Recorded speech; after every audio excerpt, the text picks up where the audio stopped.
Hello everyone, welcome to re academy. इस video में हम लोग डिस्कस करने जा रहे हैं एसएससी आईएमडी साइंटिफिक असिस्टेंट के लिए पार्ट 2 में जो होने वाला है आपके 3 सब्जेक्ट में से एक सब्जेक्ट फिजिक्स के सिलेबस को और उसके बुक के बारे में। देखिए यहाँ पे जो मुझे सबसे ज़्यादा कमेंट्स आए हैं वो फिजिक्स के लिए ही आए हैं, इसलिए मैं पहले फिजिक्स के बारे में यहाँ पे डिस्कस कर रहा हूँ। पार्ट 2 के बारे में ज़्यादा डिस्कस नहीं करना है हमें, एक वीडियो मैं पहले डाल चुका हूँ, वो आप देख सकते हो। और दो चीज़ें मैं यहाँ पे कहना चाहूँगा इस एग्ज़ाम के लिए और पार्ट 1 के लिए। देखिए पार्ट 1 में जो आपका सिलेबस है वो कम्प्लीटली एसएससी का ही सिलेबस है, जो भी आपका हो सीएचएसएल या सीजीएल या जो भी हो। तो मैं ये मान के चल रहा हूँ कि इस एग्ज़ाम में जो फॉर्म भर रहे हैं वो दो तरीके के स्टूडेंट फॉर्म भर रहे हैं। एक तो वो स्टूडेंट जो देखिए एलिजिबल है वो अलग बात है, लेकिन वो स्टूडेंट जो जनरल एग्ज़ाम की तरफ जा चुके थे, एसएससी बैंकिंग या किसी भी अदर एग्ज़ाम की तरफ जा चुके थे और वो उसकी तैयारी कर रहे हैं, तो वो जो भी आप तैयारी जिस भी बुक से कर रहे हो उसी बुक को उसी चीज़ को आपको फॉलो करना है पार्ट 1 के लिए, कुछ नया आपको फॉलो नहीं करना है। पार्ट 2 के लिए आपको जो फॉलो करना है वो मैं बताऊंगा, ठीक है। तो एक स्टूडेंट हो गए जो इस जनरल एग्जाम की तैयारी कर रहे थे, एसएससी वगैरह की तैयारी कर रहे थे, तो वो अपनी ही बुक से आप अपने ही रिसोर्सेज से पार्ट 1 की तैयारी कीजिए। एक वो स्टूडेंट है जो टेक्निकल एग्जाम की तैयारी वगैरह कर रहे थे और वो इस एग्जाम की तरफ आ चुके हैं क्योंकि काफ़ी आकर्षक जॉब है, तो इस एग्ज़ाम की तरफ वो आ चुके हैं। तो पार्ट 1 में वो क्या करेंगे इसके लिए मैं वीडियो बना चुका हूँ, तो वो आप देख सकते हो। इसके अलावा मैं ये कहूँगा कि आपके पास समय ज़्यादा नहीं है तो आप पतली पतली किताबों से, ठीक है, वीडियोस के थ्रू चीज़ों को कवर कर ले फटाफट, ताकि आप अच्छा स्कोर कर पाओ। और यहाँ पे पार्ट 2 जो आपके लिए सबके लिए सेम है, इसके बारे में यहाँ पे मैं बताने वाला हूँ। देखिए पार्ट 2 का जो सिलेबस है फिजिक्स, और फिजिक्स कोई छोटा सब्जेक्ट है नहीं, और इसलिए मैं आपको इस एग्ज़ाम के अकॉर्डिंग बता रहा हूँ कि आपके पास कितना, आज अक्टूबर है, तो अक्टूबर नवंबर दिसंबर लगभग एक महीना ये और ये, लगभग आपके पास मैक्सिमम 2 मंथ है, और मैक्सिमम 2 मंथ में आप पूरा फिजिक्स बढ़िया से पढ़ जाओ, ये हो नहीं सकता है, ठीक है। ये थोड़ा इम्पॉसिबल है क्योंकि पार्ट 1 के सब्जेक्ट की भी आपने तैयारी करनी है। लेकिन आप ये कह सकते हो कि मैंने पहले से पढ़ा, आपने कितना भी पहले से पढ़ा है ना, अगर आप 6 महीने या 1 साल बाद भी चीज़ों को दोबारा पढ़ने जा रहे हो तो आपको 2 महीने में चीज़ें इम्पॉसिबल है, आपको लगेगा यहाँ पे 4 से 5 महीने, और इतना समय आपके पास है नहीं। तो हम किस तरीके से फिजिक्स को पढ़ेंगे कि हमारा यहाँ पे सिलेबस जल्दी कवर हो जाए, हमारा स्कोर अच्छा आ जाए। देखिए एक तरीका ये हो सकता था, अगर हमारे पास टाइम है तो हम बेसिक बुक्स को उठाते, बुक्स से वीडियोस के थ्रू पूरा सब्जेक्ट जैसे कि हमने 11th-12th में किया था उस तरीके से पढ़ते, तो उसमें भी करने में हमें बहुत फास्ट से करेंगे तब भी 4 से 5 महीने लग जाएंगे, तो वो तरीका हम कर नहीं सकते। दूसरा तरीका हम करेंगे, जो रिक्वायरमेंट है एग्ज़ाम की, जो वो हमसे पूछते हैं एग्ज़ाम में, उतना ही हम पढ़ के जाएंगे फटाफट और सारी चीज़ें यहाँ पे सिलेबस कंप्लीट कर लेंगे, ताकि मैक्सिमम अगर आपने पढ़ा है, तो अगर आपने 100% तैयारी की है तो 50% स्कोर तो आप जरूर करोगे, इतना तो कंफर्म है। और एग्जाम के कट ऑफ वगैरह की लिए भी वीडियो जो हम बनाएंगे, और मैं आपको बता दूं 200 में से लगभग कितना 130, 34, 35, 120 इतना ही कट ऑफ जाता है ना, तो इतना ही तैयारी आपको अच्छे से करनी है कि इतना आप अचीव कर पाओ, ठीक है। अपनी तैयारी में से आप इतने मार्क्स लेके आ पाओ एग्जाम के लिए, ताकि आपका रिजल्ट हो जाए। तो उस तरीके से देखा जाए तो क्या क्या रिसोर्सेज हो सकते हैं और किस किन चीज़ों पे फोकस करना है।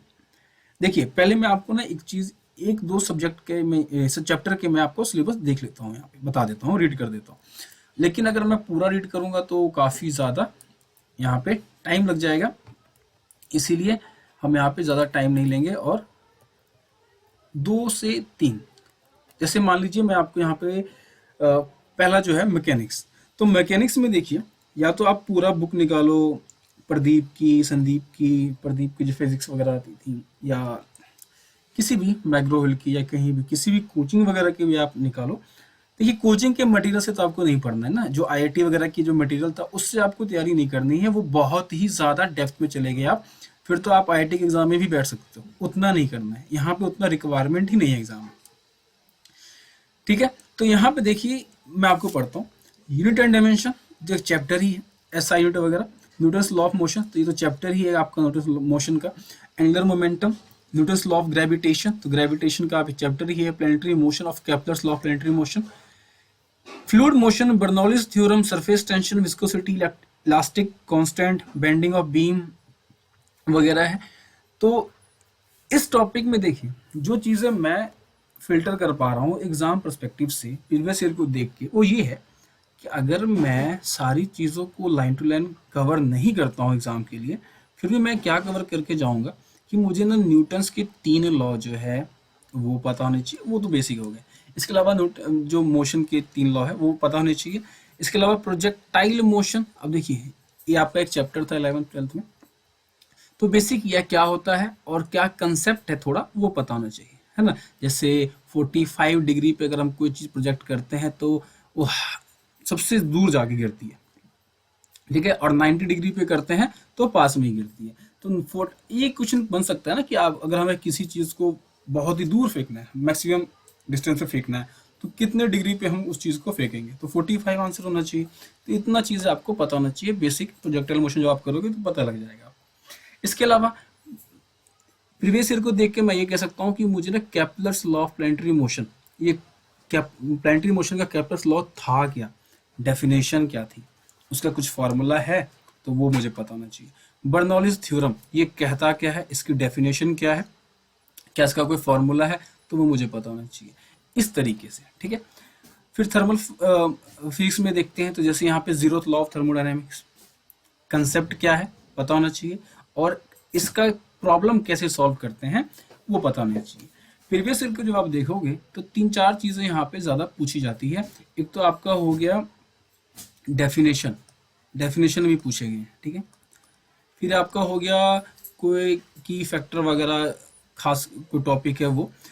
इसके अलावा हो गया आपका ऊपर ऊपर की जो ये टॉपिक है, जैसे कि केपलर्स, जीरोथ, मैक्सवेल रिलेशन क्या है, ये सिंपल ऐसे एक क्वेश्चन बन जाएगा इसी टॉपिक से, पूरा पूरा पढ़ने की जरूरत नहीं है, ठीक है।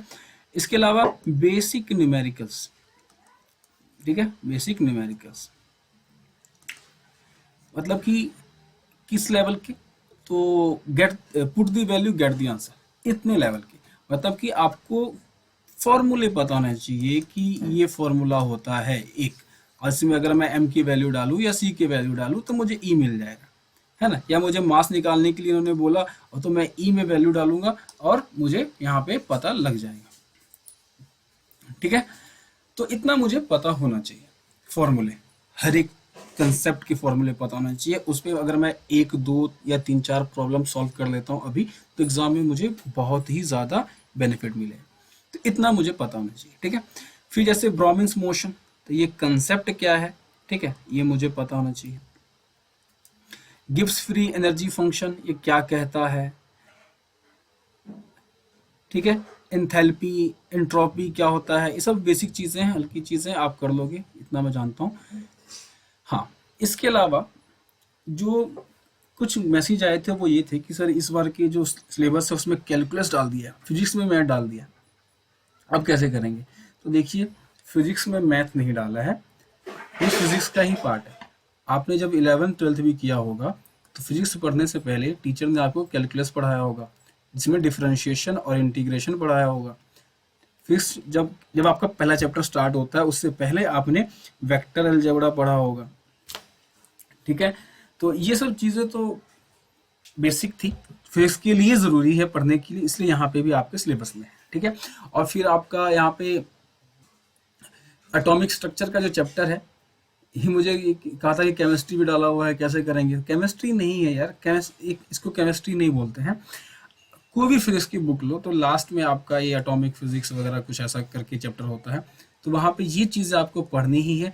और मेरे सही मानिए ये जो लास्ट का जो है ना, ये आपका स्कोरिंग ज्यादा है, ये नीचे का पोर्शन आपका स्कोरिंग ज्यादा है। अगर आप क्या करो, एक वीक में चाहे आप कितना भी रगड़ के ये इलेक्ट्रिसिटी मैग्नेटिज्म पढ़ लो, देखिए आप में से कुछ स्टूडेंट होंगे ऐसे जो भी जस्ट ग्रेजुएट हुए होंगे, यादें काफी ताजा होंगी, है ना, इन चीजों की, तो आपको थोड़ा इजी पड़ेगा। लेकिन अगर आप में से किसी का 1 साल का भी गैप है ना प्रिपरेशन का, फिर आपके लिए चीजें मुश्किल है। फिजिक्स मतलब लोग समझते हैं क्या ना कि फिजिक्स हमने तो पढ़ी है, सबने पढ़ी है, ये रख लेंगे। और ज़्यादा दिक्कत इसलिए यहाँ पे लोगों को होती है। अगर आप ये चैप्टर 7 दिन 7 रातों अच्छे से रगड़ के पढ़ लोगे ना, और 8वें दिन अगर एग्जाम में बैठो तो आप 20-30% ही सॉल्व कर पाओगे इस पेपर को भी। चीज़ें याद करना थोड़ी मुश्किल है और न्यूमेरिकल बनाना थोड़ी मुश्किल है, लेकिन अगर आप इस पोर्शन में देखो, आपने डिफरेंशिएशन सीख लिया, एक दिन का काम है, ठीक है, क्योंकि आपने पहले पढ़ा हुआ है सब चीज़ें। इंटीग्रेशन सीखना, ये आप अगर 4 दिन में कर लेते हो ना दोनों टॉपिक, और इससे अगर क्वेश्चन आ गया, 2 क्वेश्चन आ गए, तो आपके तो मार्क्स कहाँ जा सकते हैं ये सोचो आप। यहाँ चीज़ों को कवर करना इजी है नीचे के पोर्शन में, और सॉल्व करना भी इजी है। वेक्टर क्या है आप पढ़ लो। मैं यहाँ पे बताऊँ कि कुछ कुछ चीज़ों के लिए ना आप सीधा गूगल करो, जैसे वेक्टर अलजेब्रा आपके लिए थोड़ा मुश्किल हो सकता है, तो ज़्यादा एडवांस जैसे कि बहुत सारे टीचर है ना, उतनी लेवल के हमें ना टीचर भी पकड़ने थोड़े बेसिक, जैसे कि फिजिक्स वाला से आप ये चैप्टर कर लो ना, वेक्टर अलजेब्रा, बहुत आसानी से, लगभग 30-35 मिनट का वीडियो होगा उनका, पुराना वीडियो। नया वीडियो तो काफ़ी हाईफाई हो जाता है ना, चीज़ें अब बहुत बदल गई है, पढ़ाने का तरीका वगैरह, तो पुराना वीडियो देख लो, चीज़ों को कवर कर लो, काम खत्म। कैलकुलस देख लो, पुराना वीडियो देख लो, उन्हीं का देख लो चाहे, और यहाँ से कंप्लीट कर लो, खेल खत्म। यहाँ से स्कोर करना इजी है, और यहाँ चीज़ों को कंप्लीट कर लेना भी इजी है।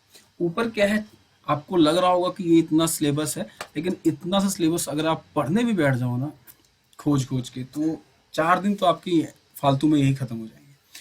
तो करना क्या है आपको इन चीज़ों के लिए, एक तो देखिए रिसोर्सेज में आप 11 और 12th की एनसीईआरटी को अपने पास रखो, लाइन टू लाइन रीड करो। लेकिन ये चीज़ें थोड़ी मुश्किल है, अगर आपने 11-12 पढ़ी होगी कंपटीशन वगैरह के लिए भी, तो देखिए टीचर आपको यूट्यूब पे कोई भी कुछ भी बोल सकता है, लेकिन अगर आपने पढ़ी होगी अपने टाइम में, तो आपको इतना पता होगा कि मैथ की एनसीईआरटी सुपर इजी थी सॉल्व करना, है ना। केमिस्ट्री की एनसीईआरटी बहुत मज़ेदार था, प्रॉब्लम सॉल्व करना भी और रीडिंग करने में भी मज़ा आता था, क्योंकि क्वेश्चन यहाँ पर डायरेक्ट मिलते थे, चाहे आईआईटी का एग्जाम या कोई भी एग्जाम होता था, ठीक है, इंजीनियरिंग एंट्रेंस वगैरह, मेडिकल एंट्रेंस, तो डायरेक्ट क्वेश्चन मिलते थे इन दोनों से, एग्जाम्पल भी आ जाते थे एग्जाम में। लेकिन फिजिक्स की एनसीईआरटी पढ़ना ये कोई बच्चों का खेल नहीं था उस टाइम भी, और अभी भी सेम ही चीज़ है।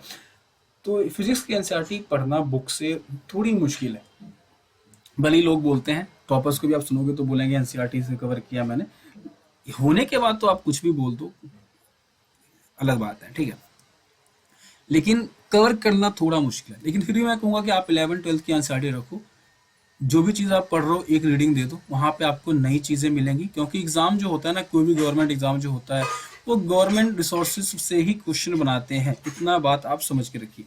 तो अगर एनसीईआरटी का कोई बुक है उस सब्जेक्ट का, तो क्वेश्चन वहाँ से आते ही आते हैं। एक और बुक जो है एग्ज़ाम के लिए, जो कि मेरे हिसाब से सबसे बेस्ट है, देखिए और भी बुक आती थी पहले इस एग्ज़ाम के लिए, लेकिन वो बुक अब नई एडिशन की नहीं मिल रही है, पुरानी एडिशन भी आप ले सकते हो, जो गाइड वगैरह आती है इस एग्ज़ाम के लिए, तो वो आप प्रीफर करो। और मैंने ऑनलाइन वगैरह भी चेक किया है, बहुत सारे कोई अलग ही कोई कोचिंग वाले हैं जो 2-2 हज़ार का 1,000 का एक सब्जेक्ट का बुक दे रहे हैं, पता नहीं क्या बेच रहे हैं उसमें। लेकिन ये बुक है जो कि ओनली 165 रुपीज़ की अमेज़ोन पे मिल रही है अभी, और इस बुक का मैंने कंटेंट पेज चेक किया है, आप भी अपने अकॉर्डिंग अमेज़ोन पे जाके कंटेंट पेज इसका ढूंढ के चेक कर सकते हो। और ये जो बुक है इसमें क्या मिलेगा आपको, की नोट्स मिलेगा जो कि हमें चाहिए एग्ज़ाम के लिए, टर्म्स वगैरह मिलेंगी जो कि हमें चाहिए एग्ज़ाम के लिए, डेफिनेशन मिल रहा है इसमें जो कि हमें चाहिए, हमारे एग्ज़ाम में पूछता है, और फॉर्मूले मिलेंगे और उसके एग्जाम्पल मिल जाएंगे, तो सोने पे सुहागा। हर चीज़ जो एग्ज़ाम में हमें पूछी जाएगी वो यहाँ पे आपको मिल रही है, ठीक है। ये बुक आप देख भी सकते हो 11-12 के स्टूडेंट के लिए, इंजीनियरिंग, मेडिकल एंट्रेंस एग्जाम के लिए, और अदर कॉम्पिटेटिव एग्जाम के स्टूडेंट के लिए यहाँ पे ये बुक बढ़िया है। बढ़िया किसके लिए हमें मतलब नहीं है, हमारे एग्जाम में जो आ रहा है वो यहाँ हमें मिल जाएगा एक बुक में, तो और उस एक बुक को कवर करना बहुत ही आसान पड़ेगा। अगर आप आंख बंद करके भी किसी तरीके से भी आप जैसे मर्जी इस बुक को 2 से 3 बार पढ़ लो, आप अच्छा स्कोर कर लोगे एग्जाम तक, ठीक है। एग्जाम तक 2 से 3 बार पढ़ लीजिए, एग्जाम में बहुत अच्छा स्कोर आएगा आपको ये बेसिक बुक कवर करके। बड़ी बड़ी किताबें मैं यहाँ पे सजेस्ट नहीं कर रहा हूँ, या कोई और चीज़ें मैं यहाँ पे नहीं बता रहा हूँ, क्योंकि उतना टाइम नहीं है आपके पास। 2 महीने, आज फॉर्म भरोगे 2 महीने बाद एग्ज़ाम है, और यहाँ पे पार्ट 1 पार्ट 2 कितने सारे सब्जेक्ट, इम्पॉसिबल है। तो आपको शॉर्ट में निकलना है, मैक्सिमम रिवीजन करना है ताकि अच्छा स्कोर हो जाए आपका, ठीक है। तो ये था इस वीडियो का अंत। यहाँ हमने डिस्कस किया फिजिक्स का सिलेबस, कुछ चेंजेस नहीं हुआ सिलेबस में, सारी की सारी चीज़ें सेम टू सेम है। बुक लिस्ट मैंने बताई कि बुक लिस्ट में आप ये बुक फॉलो कर लो, 11-12 की एनसीईआरटी ले लो, इतना पढ़ो और जीएस पार्ट 1 पे ध्यान दो, ठीक है। तो इससे आपका फिजिक्स का सिलेबस कंप्लीट हो जाएगा। और भी अगर कोई रिसोर्स हो जो आप फॉलो कर रहे हो या जो मार्केट में बेस्ट रिसोर्स मिलता है, तो आप कमेंट में लिख सकते हो, मैं वो पिन कर दूंगा या शेयर कर दूंगा ताकि बाकी स्टूडेंट भी उस चीज़ से बेनिफिट ले सके। तब तक के लिए ख्याल रखिए, स्वस्थ रहिए, धन्यवाद।